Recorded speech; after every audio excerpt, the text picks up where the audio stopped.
En ce début d'année, alors que les pages du calendrier de 2026 sont encore immaculées et que le temps à venir semble un vaste territoire à explorer et à organiser, prenons un moment essentiel, profond et paisible pour nous arrêter. Avant de nous précipiter dans le tourbillon des activités, des listes de choses à faire et des emplois du temps déjà remplis, faisons un acte fondamental de sagesse et de foi, confions. Confions à Dieu, dans une prière réfléchie et détaillée, tout ce qui constituera la matière de notre existence au cours des prochains mois. Confions-lui nos projets, qu'ils soient ambitieux ou modestes, nos journées avec leurs routines et leurs imprévus, et surtout, notre temps, cette ressource précieuse, limitée et irrémédiablement écoulante. Demandons-lui, du plus profond de notre cœur, de guider chacune de nos étapes, non pas comme un spectateur lointain, mais comme le compagnon bienveillant et omniscient qui veut nous conduire sur le chemin de la vie en abondance. Pour que cet acte de confiance ne soit pas un simple vœu pieux mais s'enracine dans la sagesse divine, écoutons une parole de conseil qui vient du livre des Proverbes, cette collection de sentences pratiques pour une vie réussie sous le regard de Dieu. Au chapitre 3, au versets 5 et 6, il nous est dit, « Confie-toi en l'Éternel de tout ton cœur, et ne t'appuie pas sur ta sagesse, reconnais-le dans toutes tes voies, et il aplanira tes sentiers. » Méditons chaque partie de cet enseignement. Confie-toi en l'Éternel de tout ton cœur, la confiance n'est pas ici une vague confiance dans la vie ou dans le destin, elle est personnelle, relationnelle, adressée à l'Éternel, le Dieu de l'Alliance. Et elle doit être totale, de tout ton cœur, sans réserve, sans arrière-pensée de garder le contrôle dans certains domaines. Et ne t'appuie pas sur ta sagesse, voici l'avertissement contre l'autosuffisance. Notre propre intelligence, notre expérience, notre jugement sont limités, faillibles, souvent biaisés par nos désirs ou nos peurs.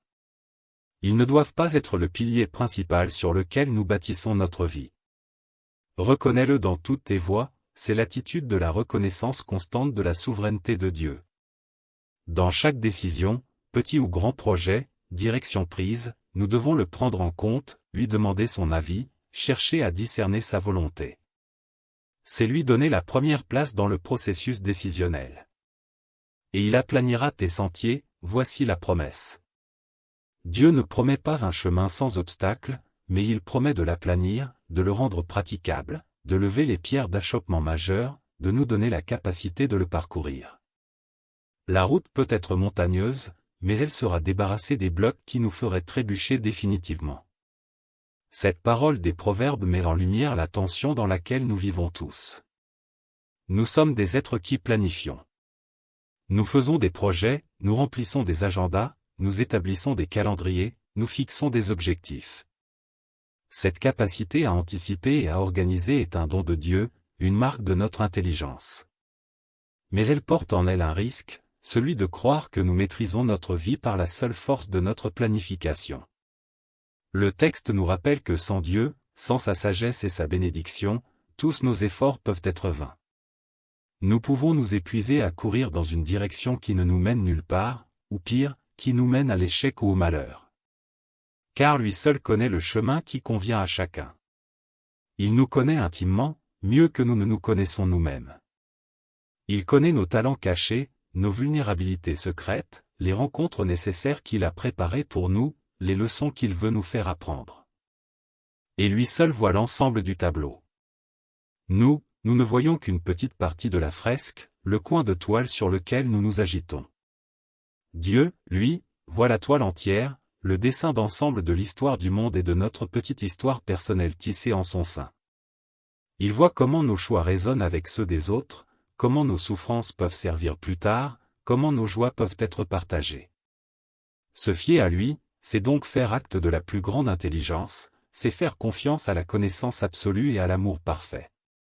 C'est avec cette conviction que nous nous tournons vers lui maintenant. Prions avec des mots concrets, en lui offrant les domaines précis de notre vie, et en lui demandant les grâces spécifiques dont nous aurons besoin pour vivre cette année sous son regard. Seigneur de l'histoire, Maître du temps, Dieu qui était avant tous les siècles et qui sera après eux, toi pour qui 1000 ans sont comme un jour, nous voici devant toi, petits et grands à la fois, au commencement d'une nouvelle page de notre brève existence sur cette terre. Le bruit des célébrations du passage s'est tu, et dans le silence de ce début, nous venons solennellement te confier cette année 2026. Nous ne savons pas ce qu'elle contient, mais toi, tu le sais. Alors, nous faisons le geste de l'abandon confiant. Je te confie cette nouvelle année. Je te la donne, comme on donne un cadeau encore emballé à celui qui sait mieux que nous ce qu'il nous faut. Je te la remets entre tes mains paternelles. Qu'elle te appartienne, de son premier jour à son dernier.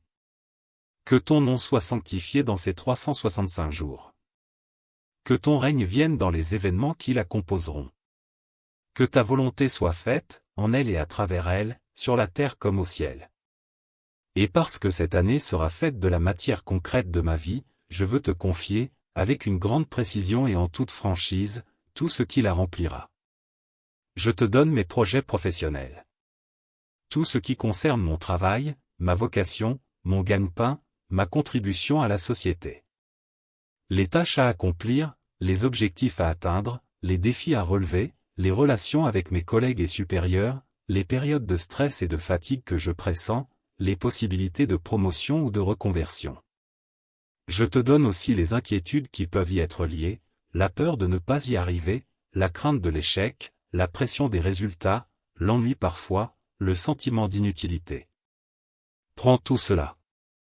Bénis mon travail. Fais qu'il ne soit pas seulement une nécessité économique, mais un lieu où je te sers en servant mes frères, où j'exprime les talents que tu m'as donnés, où je grandis en compétences et en intégrité. Donne-moi la force pour les efforts, la patience pour les frustrations, la créativité pour les problèmes, et l'humilité pour les succès. Je te donne mes engagements familiaux. Mes responsabilités envers mon conjoint, mes enfants, mes parents, mes frères et sœurs. Les moments de vie commune à construire, les conflits à apaiser, les joies à partager, les soutiens à apporter. Les sacrifices que cela demande, l'énergie d'amour à déployer, parfois jusqu'à l'épuisement. Je te donne aussi les soucis familiaux, la santé d'un proche, l'avenir des enfants, les tensions relationnelles, les absences qui pèsent. Prends tout cela. Sois au centre de mon foyer. Donne-moi un cœur de serviteur dans ma famille. Apprends-moi à aimer sans compter, à écouter vraiment, à pardonner vite, à encourager toujours. Fais de ma maison un petit sanctuaire où ta paix habite, où ton amour est visible dans les gestes du quotidien. Je te donne mes espérances personnelles. Ces désirs plus intimes qui ne concernent que moi et toi. L'espérance de grandir spirituellement, de vaincre une faiblesse tenace, de développer une amitié, de découvrir un nouveau talent, de réaliser un rêve longtemps caressé, de trouver un équilibre de vie plus sain. Ces espérances parfois fragiles, que je n'ose dire à personne d'autre de peur d'être ridicule ou déçu. Je te les dépose, car toi, tu les comprends, tu les as peut-être même placées en moi. Prends-les. Purifie-les si elles sont égoïstes. Fortifie-les si elles viennent de toi. Et donne-moi la patience d'attendre leur accomplissement selon ton temps et ta manière, qui sont toujours parfaits. Sur tous ces terrains, Seigneur, je ne veux pas avancer à l'aveugle. Je te supplie, guide mes décisions. Les grandes décisions qui engagent l'avenir, et les petites décisions du quotidien qui, accumulées, finissent par dessiner une vie. Donne-moi la clarté d'esprit, la paix du cœur et la lumière de ton esprit pour discerner, au moment voulu, le meilleur choix, celui qui est en accord avec ta volonté d'amour pour moi. Éclaire mes choix. Quand je suis à un carrefour, quand plusieurs options s'offrent à moi et que les avantages et inconvénients semblent s'équilibrer, sois ma lumière. Éclaire les conséquences à long terme. Éclaire la compatibilité de chaque option avec l'Évangile. Éclaire les motivations cachées de mon cœur, est-ce que je cherche mon prestige, mon confort, ou est-ce que je cherche à te plaire et à servir? Donne-moi la sagesse qui vient d'en haut, qui est pure, pacifique, indulgente, conciliante, pleine de miséricorde et de bons fruits. Fais de mon temps un don bien géré. Le temps est le cadeau le plus précieux que tu me fais chaque matin. Aide-moi à ne pas le gaspiller dans l'agitation stérile, la procrastination, les distractions infinies ou les activités qui n'ont pas de valeur éternelle. Apprends-moi à discerner les priorités, ce qui est important et pas seulement urgent. Donne-moi le courage de dire non à ce qui m'éloigne de l'essentiel. Donne-moi la grâce de sanctifier le temps par la prière, de le peupler d'actes d'amour, de le rendre fécond pour ton royaume. Que chaque heure, chaque minute, soit vécue en conscience, comme un moment où je peux t'aimer et aimer mon prochain. Et parce que je sais que je suis faible et que je vais certainement m'égarer, prévois pour moi ta miséricorde prévenante. Quand je m'égare, quand je prends un mauvais virage par entêtement, par ignorance ou par faiblesse, ne me laisse pas aller loin. Ramène-moi.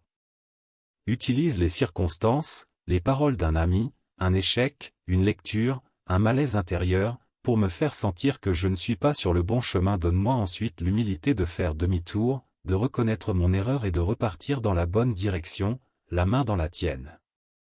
Quand je doute, quand l'incertitude m'envahit, quand je me demande si tu es vraiment là, si tu conduis vraiment ma vie, si mes efforts valent la peine, rassure-moi. Rappelle-moi tes promesses. Donne-moi un signe de ta présence, si petit soit-il. Fais-moi rencontrer ta paix au milieu de la tempête. Ranime la flamme vacillante de ma confiance.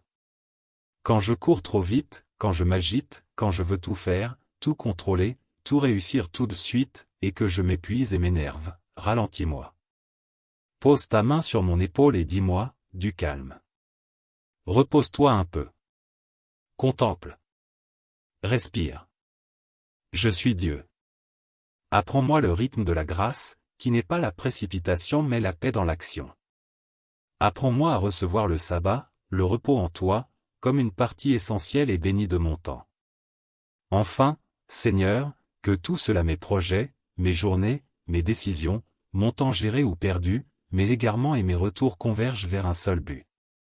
Que toute ma vie, dans sa texture même, soit une réponse à ton appel.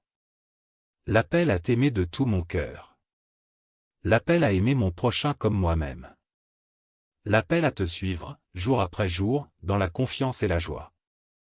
Que je ne vive pas pour accomplir mes propres desseins, mais pour participer au tien. Que ma biographie, à la fin, ne raconte pas seulement l'histoire de mes réussites et de mes échecs, mais l'histoire de ma coopération, si imparfaite soit-elle, avec ton œuvre d'amour dans le monde. Je te remets tout cela, Père. Je te confie cette année, mes projets, mon temps, ma vie. Guide-moi. Je m'en remets à toi. Je te prie au nom de Jésus, ton Fils, notre Seigneur, qui est le chemin, la vérité et la vie, et qui vit et règne avec toi et le Saint-Esprit, maintenant et pour les siècles des siècles. Amen.